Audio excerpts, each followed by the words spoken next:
జిల్లా పార్టీ అధ్యక్షులు రామకృష్ణారెడ్డి గారు చెప్పినట్టుగా 14వ తారీఖున మా పార్లమెంటరీ పార్టీ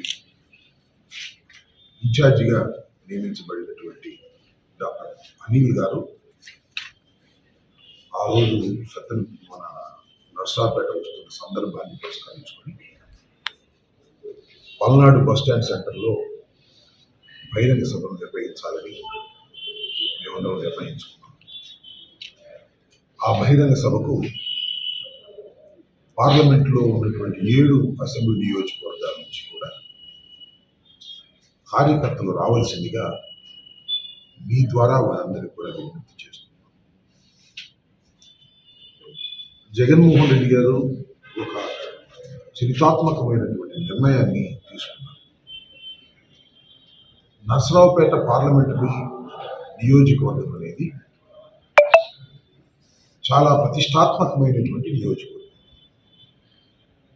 ఇక్కడ నుంచి రిప్రజెంట్ చేసినటువంటి వ్యక్తులు ఒకసారి మనం పరిశీలించినట్లయితే కాసు బ్రహ్మానంద రెడ్డి గారు, నిదురుపల్లి జనార్దన్ రెడ్డి గారు, కొణిజేటి రోసయ్య గారు, వీరందరూ కేంద్ర రాజకీయాల్లోనూ రాష్ట్ర రాజకీయాల్లోనూ చాలా కీలక పాత్ర పోషించినటువంటి వ్యక్తులు. అంత ప్రాముఖ్యత సంతరించుకున్నటువంటి నర్సరావుపేట పార్లమెంటరీ నియోజకవర్గం. లాస్ట్ టైం ఇక్కడ జరిగిన ఎన్నికల్లో 7 అసెంబ్లీ సెగ్మెంట్స్ ఉంటే 7 కూడా వైఎస్ఆర్ కాంగ్రెస్ పార్టీ గెలిచింది. గెలవటం కూడా చాలా వేల మెజార్టీలు. ఒక్కొక్క నియోజకవర్గం 10,000, 20,000, 30,000, 40,000 ఈ స్థాయిలో గెలిచినటువంటి నియోజకవర్గం. ఈ నియోజకవర్గాన్ని జగన్మోహన్ రెడ్డి గారు ఒక బీసీకి ఇవ్వాలి అనేటువంటి నిర్ణయం తీసుకున్నారు. ఈ నిర్ణయం చాలా గొప్ప నిర్ణయంగా మేము భావిస్తున్నాం. డాక్టర్ అనిల్ పార్టీ స్థాపించిన దగ్గర నుంచి పార్టీ కోసం కష్టపడినటువంటి ఒక సైనికుడు. 2 సార్లు నెల్లూరు అసెంబ్లీ నియోజకవర్గం నుంచి పోటీ చేసినటువంటి వ్యక్తి, గెలిచినటువంటి వ్యక్తి, 2 సార్లు రిప్రజెంట్ చేశారు. యువకుడు. అలాంటి వ్యక్తిని సెలెక్ట్ చేయడం అనేది అందరికీ చాలా ఆనందాన్ని ఇచ్చినటువంటి అంశం. ఒక మాట చెప్పాలి అంటే బీసీలకు అత్యంత ప్రాముఖ్యతనివ్వాలనేది ఈ రాష్ట్ర ముఖ్యమంత్రి జగన్మోహన్ రెడ్డి గారి ఉద్దేశం అని చెప్పడానికి ప్రతిష్టాత్మకరమైనటువంటి ఈ నియోజకవర్గాన్ని ఒక బీసీకి ఇవ్వటం అనేది హర్షించదగినటువంటి అంశం. ఈ సందర్భంగా నేను రాష్ట్ర ప్రజానీకానికి, ముఖ్యంగా ఈ పార్లమెంటు నియోజకవర్గ ప్రజలకి నేను మనవి చేసేది ఏమిటంటే, ఒక బీసీకి ఇచ్చినప్పుడు ఇది బ్రహ్మాండమైన నిర్ణయం అని మనం అనుకోవటమే కాకుండా ఎన్నికల్లో రిజల్ట్ జగన్మోహన్ రెడ్డి గారు తీసుకున్నటువంటి నిర్ణయం అద్భుతమైన నిర్ణయం అని మెజారిటీ ద్వారా నిరూపించవలసినటువంటి బాధ్యత వైఎస్ఆర్ కాంగ్రెస్ పార్టీ ఓటర్లకి, కార్యకర్తలకి ఉందని నేను భావిస్తున్నాను. కాబట్టి అత్యధిక మెజారిటీతో అనిల్ కుమార్ని గెలిపించవలసినటువంటి బాధ్యత బీసీ, ఎస్సీ, ఎస్టీ, మైనారిటీలకు ఉన్నది. కాబట్టి వారందరూ గట్టిగా పనిచేసి పార్లమెంట్లో చాలా మెజారిటీని తీసుకురావాల్సినటువంటి అవసరం ఉంది, ఆవశ్యకత ఉన్నది. 7 నియోజకవర్గాలని గెలిపించుకోవాల్సినటువంటి బాధ్యత కూడా ఉన్నది. మంచి కాంబినేషన్. మీరు గమనించినట్లయితే 7 నియోజకవర్గాల్లో ఎన్ని ఓపెన్, ఇక్కడ రిజర్వేషన్ లేదు 7 నియోజకవర్గాల్లో. అందువల్ల 7 నియోజకవర్గాల్లోనూ ఓసీలే ఉన్నారు. అందువల్ల జగన్మోహన్ రెడ్డి గారు ఒక బీసీని పార్లమెంటుకు పెట్టాలని తీసుకోవడానికి గల నిర్ణయం ఇది అయి ఉంటుందని మేమందరం భావిస్తున్నాం. ఒక్క బీసీ కూడా లేరు, ఒక ఎస్సీ కూడా లేరు. ఈ మొత్తం 7 పార్లమెంటుల్లో ఒక బీసీని మనం ఇక్కడ పెడితే సోషల్గా బాగుంటుంది, బీసీలకు ప్రాముఖ్యత ఉంటుందని భావించి చాలా తీవ్రంగా ఆలోచించి జగన్మోహన్ రెడ్డి గారు తీసుకున్నటువంటి నిర్ణయం ఇది అని ఈ సందర్భంగా నేను చెప్పదచ్చు. దీనివల్ల కొంతమంది బాధపడితే బాధపడచ్చు, అది వేరే విషయం. కానీ నిర్ణయం అనేది చాలా గొప్ప నిర్ణయం. ఈ నిర్ణయాన్ని పార్టీ శ్రేణులే కాదు, ఇతర పార్టీల్లో ఉన్నటువంటి బీసీలు, ఎస్సీలు, ఎస్టీలు, మైనారిటీలు కూడా ఆలోచించుకోవాల్సినటువంటి అంశం. వైఎస్ఆర్ కాంగ్రెస్ పార్టీ అంటే ఎస్సీలు, బీసీలు, మైనారిటీలు, ఎస్టీలు వీళ్ళందరితో కూడినటువంటి పార్టీ. వారందరి అభివృద్ధి కోసం, సోషల్గా వారిని ముందుకు తీసుకురావడం కోసం, వారిని సమాజంలో గుర్తింపు తీసుకురావడం కోసం, రాజ్యాంగ పదవుల్లో వారిని పెట్టడం కోసం తాపత్రయపడుతున్నటువంటి ప్రభుత్వం ఇది అనే విషయాన్ని దయచేసి గుర్తుపెట్టుకోవాలని మనం చెప్తున్నాం. ఎప్పుడైతే మేము ఈ నిర్ణయం తీసుకున్నారో జగన్మోహన్ రెడ్డి గారు, మా ప్రత్యర్థి పార్టీలు ఏం చేయాలో అర్థం కానటువంటి పరిస్థితి. వాళ్ళు ఎవరిని పెట్టాలో ఇంకొకరు నిర్ణయించుకునేటువంటి పరిస్థితులు ఉన్నారు. ఒకరిని పెడతారు, అది వేరే అంశం. కానీ వీఆర్ లీడింగ్. ఈ రాష్ట్రంలో మొదటి నిర్ణయాలు తీసుకుంటున్నది జగన్మోహన్ రెడ్డి గారు. మా నిర్ణయాల తర్వాత వాళ్ళు ఎలా కావాలి, వాళ్ళు మమ్మల్ని ఫాలో అవ్వాల్సినటువంటి పని, లేకపోతే ప్రజలు దాన్ని పోతుందేమని భయం పడుతున్నారు. ఏదైనా జగన్మోహన్ రెడ్డి గారే ఒక అడుగు ముందులో ఉన్నారు వాళ్ళ రాష్ట్రంలో. మీరందరూ చూస్తున్నారు, మేము సిద్ధం అంటున్నాం. వాళ్ళు రా కదలరా అంటున్నారు, వాళ్ళు రా కదలరా అంటున్నారు. వాళ్ళు వచ్చేసరికి మేము యుద్ధాన్ని పూర్తి చేస్తాం. మీరు ఒకసారి రాజకీయాలు మీరే ఉన్నారు, ఒక విషయం నేను చెప్పేది ఏంటంటే, తృప్తులు అసంతృప్తులు రాజకీయాల్లో చాలా సహజమైనటువంటి విషయాలు. ఎన్నికలకు ముందు మరింత సహజమైనటువంటి అంశాలు. నేను ఒకటే చెప్తున్నా, మాకున్నటువంటి 175 and 25 ఇవి మేము డిసైడ్ చేసుకుంటున్నప్పుడు టిక్కెట్ ఆశించి రాని వారు అసంతృప్తిగా ఉంటారు. వారిని కన్విన్స్ చేసుకునే ప్రయత్నం చేస్తాం. మేము టిక్కెట్టు అనిల్ కుమార్ గారికి ఇచ్చామనగానే ఒక పార్లమెంట్ సభ్యులు పార్టీనే మారిపోయారు. You don't care all these things. మీరు ఒకటే గుర్తుపెట్టుకోమని మనం చేస్తున్నాం. ఈ పార్టీలో ఉండే అసంతృప్తులు ఆ పార్టీలు లేవా? చూద్దాం. వాళ్ళు టికెట్ డిసైడ్ చేయండి, ఏం జరిగిందో చూద్దాం. జనసేనకి ఎన్ని ఇస్తారో చెప్పనివ్వండి, చూస్తాం. ఈ పార్టీ నుంచి వెళ్ళిన వాళ్ళకి ఆ పార్టీలో ఎన్ని సీట్లు ఇస్తారో చూడండి, అప్పుడు చూద్దాం. ముందుంది ముసళ్ళ పండగ, కొందరు ఏ పడాల్సిన అవసరం లేదు. We're very clarity. ఒకటే చెప్తున్నా, టోటల్ స్క్రీన్ మీద ఇద్దరే ఉన్నారు. ఒకరు జగన్మోహన్ రెడ్డి గారు, మరొకరు చంద్రబాబు నాయుడు గారు. ఈ రాష్ట్రానికి చంద్రబాబు నాయుడు గారు ముఖ్యమంత్రి, జగన్మోహన్ రెడ్డి గారు ముఖ్యమంత్రి, అంతే ప్రశ్న. ఎన్నికల్లో Pawan Kalyan screen out, Sharmila screen out, Lokesh screen out, BJP screen out. రెండే రెండు విషయాలు. జగన్మోహన్ రెడ్డి గారు ముఖ్యమంత్రి, చంద్రబాబు ముఖ్యమంత్రి. దీని మీదే ఓటర్ డిసైడ్ అవుతాడు. ఇది మా విశ్వాసం, మా నమ్మకం. ఎవరు ఎన్ని మారినా, ఎన్ని అసంతృప్తులు వచ్చినా, జగన్మోహన్ రెడ్డి గారు 100కి 150 పాళ్ళు ఈ రాష్ట్రంలో ముఖ్యమంత్రి కాబోతున్నాడు. ఇవాళ రాసుకోండి. ఎన్నికలైన తర్వాత మీరే నన్ను అడగండి రిజల్ట్స్ వచ్చిన తర్వాత. కారణం ఏంటి? ఈ కాన్ఫిడెన్స్ ఏంటి అని మీరు అనొచ్చు. మా పరిపాలనే మా కాన్ఫిడెన్స్, మా పరిపాలన తీరే మా కాన్ఫిడెన్స్. మేము 2,60,000 కోట్ల రూపాయలు రాష్ట్ర ప్రజలకు ఇచ్చాం. ఫిల్ఫరేజ్ లేకోకుండా, పైసా తీసుకోకుండా, మధ్యవర్తులు లేకోకుండా, జన్మభూమి కమిటీలు లేకోకుండా, లీడర్లు కాజేయకోకుండా ఇచ్చినటువంటి ప్రభుత్వం, తొలి ప్రభుత్వం ఇది. మీరు ఒకసారి గుర్తుపెట్టుకున్నట్టయితే, పూర్వం నుంచి నేను చూస్తున్నా, 89 నుండి శాసనసభ్యుడిని. ప్రభుత్వం ఇచ్చే డబ్బు రూపాయి ప్రభుత్వం రిలీజ్ చేస్తే మధ్యలో ఎలుకలు తోనేసేవాడు కొంతమంది రాజకీయ నాయకుల నుండి ఆఫీసర్. చివరికి చేరేది 30 పైసలు 40 పైసలు అయింది ప్రజలకి. నౌ 2,60,000 కోట్లలో ప్రతి పైసా కూడా లబ్ధిదారులకు చేరినటువంటి ప్రభుత్వం ఇది. అందువల్ల తృప్తులు అసంతృప్తులు ఇవి చాలా సహజమైనవి. ఉన్న తృప్తుల్ని అసంతృప్తుల్ని సరి చేసుకుంటాం. ఇంకా తృప్తి చెందని వాడు ఉంటే వెళ్ళిపోతారు. మా ఎంపీ గారి లాగా వెళ్ళాం, మేమేం కంగారు పడం, ధైర్యంగా ఫేస్ చేస్తాం. జనం మధ్యలో జగన్ ఉన్నాడు, మేమున్నాం, విజయం మాదే. రాసుకోండి. వాళ్ళు ఇంకా అసలు పొత్తులే ఖరారు కాలేదే.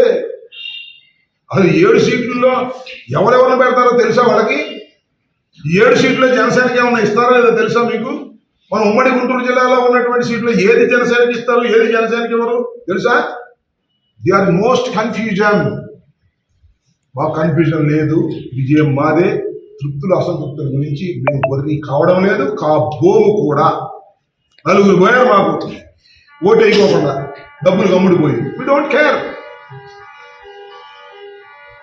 మా ఎంపీ గారు వెళ్ళిపోయాడు, డోంట్ కేర్. మా ఎంపీ గారికి మాకు మంచి సంబంధాలే ఉన్నాయి. బీసీలు పెడదామంటే నొప్పుకోవాలా, వెళ్ళిపోయాడు. పోటీ చేయమని చూస్తాం. ఇవన్నీ కాలం నిర్ణయిస్తుంది. ప్రజలు మా పక్షాన ఉన్నారు, ప్రజలు జగన్ పక్షాన ఉన్నారు, జగన్మోహన్ రెడ్డి గారి పక్షాన ఉన్నారు ప్రజలు. నాయకులు అటు ఇటు పోతే వాళ్ళే భ్రష్టు పట్టిపోతారు, వాళ్ళ క్యారెక్టర్స్ అయిపోతాయి తప్ప జనం మాత్రం వాళ్ళు నమ్మే పరిస్థితులు లేవు. సోషల్ మీడియా వాళ్ళ ఇష్టం, ఏ మీడియా వాళ్ళ ఇష్టం.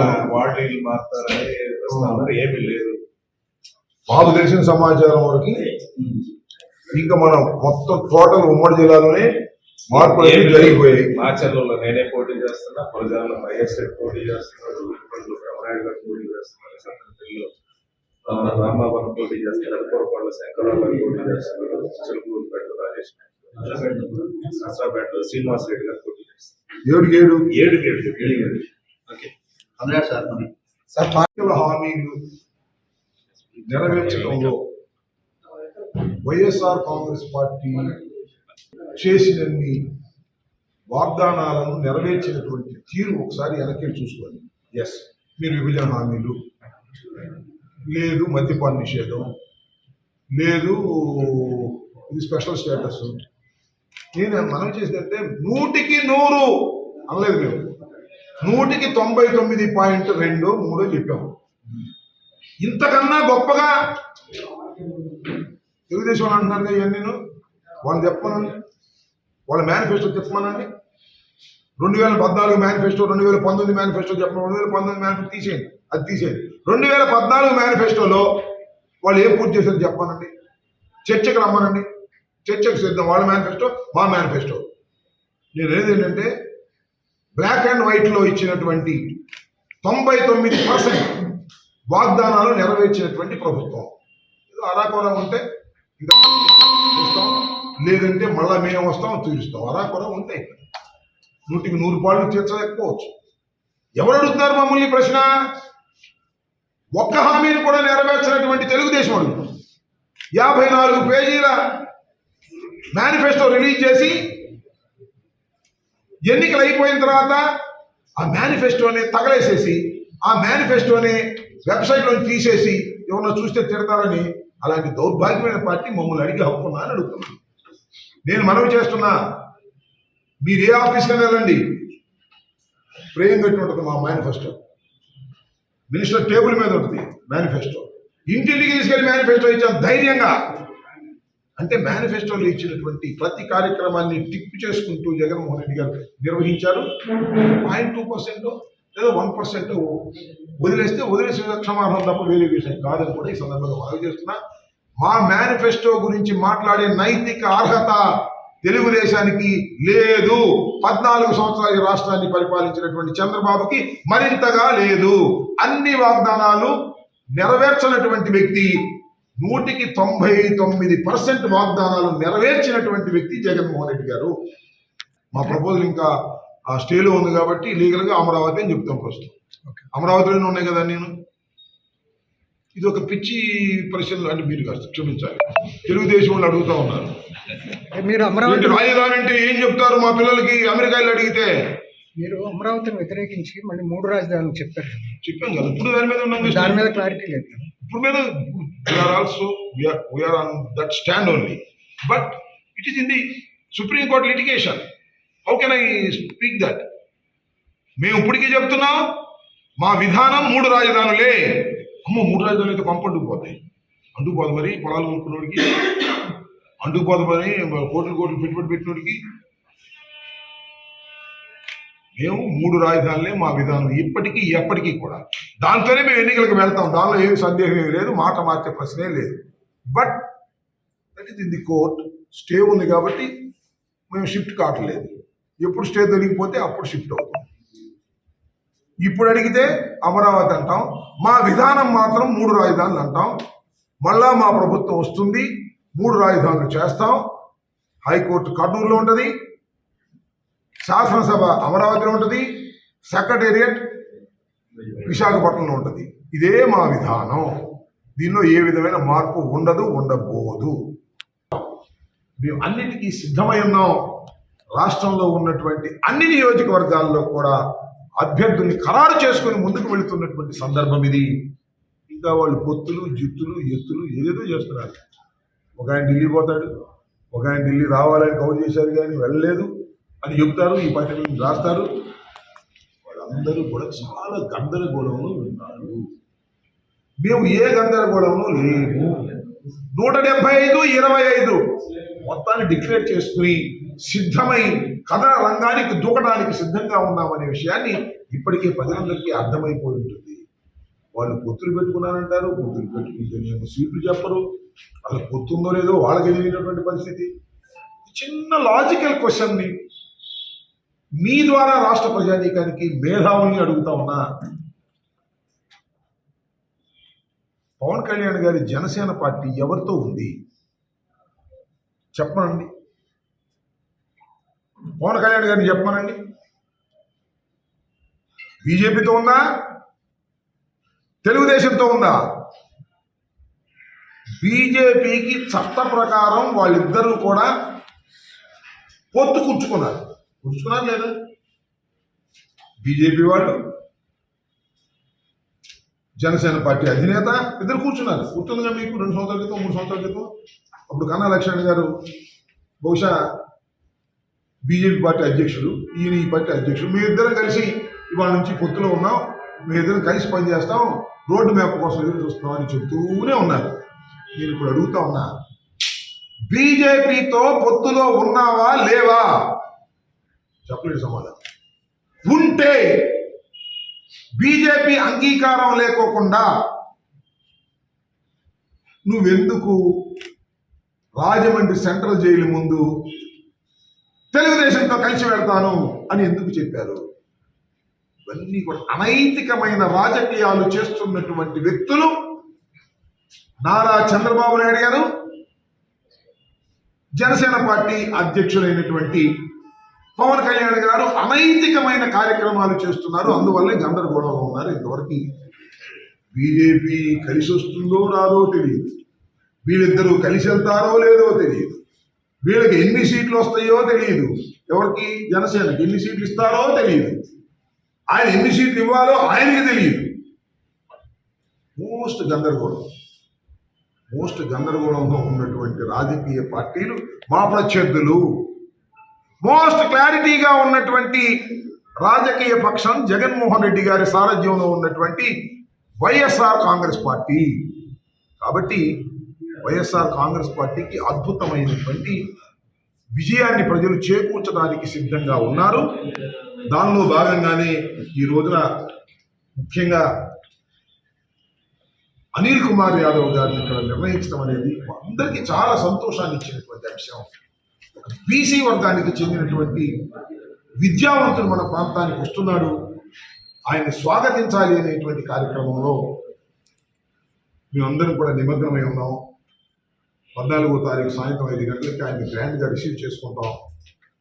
చేసుకుని ఒక బహిరంగ సభ ఏర్పాటు చేసుకుని దానిలో ప్రజలందరికీ పిలిపించే కార్యక్రమం చేస్తాం. ఈ సందర్భంగా నేను మనవి చేస్తున్నాను. ఈ సందర్భంగా ఒక విషయాన్ని నేను చాలా స్పష్టంగా చెప్పాలి. నిన్నగాక మొన్న కొద్ది కాలం క్రితం మాతో అత్యంత సన్నిహితంగా మెలిగినటువంటి శ్రీకృష్ణదేవరాయలు గారు పార్టీ వీడి వెళ్ళారు. ఎందుకు పార్టీ వీడి వెళ్ళారో ఒకసారి ఆలోచించమని మనం చేస్తున్నాం. జగన్మోహన్ రెడ్డి గారు ఒక బీసీకి ఇవ్వాలని నిర్ణయించుకుంటే పార్టీ మారతారా? మీరు బీసీ ద్రోహులు కాదా? బీసీకి ఈ నరసరావుపేట పార్లమెంటరీ నియోజకవర్గాన్ని కేటాయిస్తున్నాను, మీరు గుంటూరు వెళ్ళి పోటీ చేయండి అంటే పార్టీని వదిలేసి వెళ్ళిపోయారే. పార్టీని వదిలేసి వెళ్ళిపోయి ఎక్కడ పోటీ చేస్తారు? ఆ పార్టీలో ప్రజలు గమనించాలని మనం చేస్తున్నాం. ఎస్సీ, ఎస్టీ, బీసీ, మైనారిటీల ద్రోహులను ప్రజలు క్షమించరు, ఈ వర్గాలు మరింతగా క్షమించవు. ఇదే మీ కడుపు మంట నాకు అర్థం కాలేదు. ఒక బీసీకి సీట్ ఇస్తామంటే అంత కడుపు మంట మీకు? పార్టీలు మారాల్సిన పరిస్థితి వస్తుందా అంటున్నా. బీసీకి ఇస్తానంటే అంత కడుపు మంటగా ఉన్నటువంటి వ్యక్తులు ఎస్సీ, ఎస్టీ, బీసీలకు ఏం చేస్తారో ప్రజలు ఆలోచించాలని సందర్భంగా మనవి చేస్తూ 14వ తారీఖున డాక్టర్ అనిల్ కుమార్ గారు ఇక్కడికి వస్తున్న సందర్భాన్ని పురస్కరించుకొని పెద్ద ఎత్తున కార్యకర్తలు తరలి రావాలని, విజయవంతం చేయాలని ఈ సందర్భంగా కోరుకుంటున్నాను.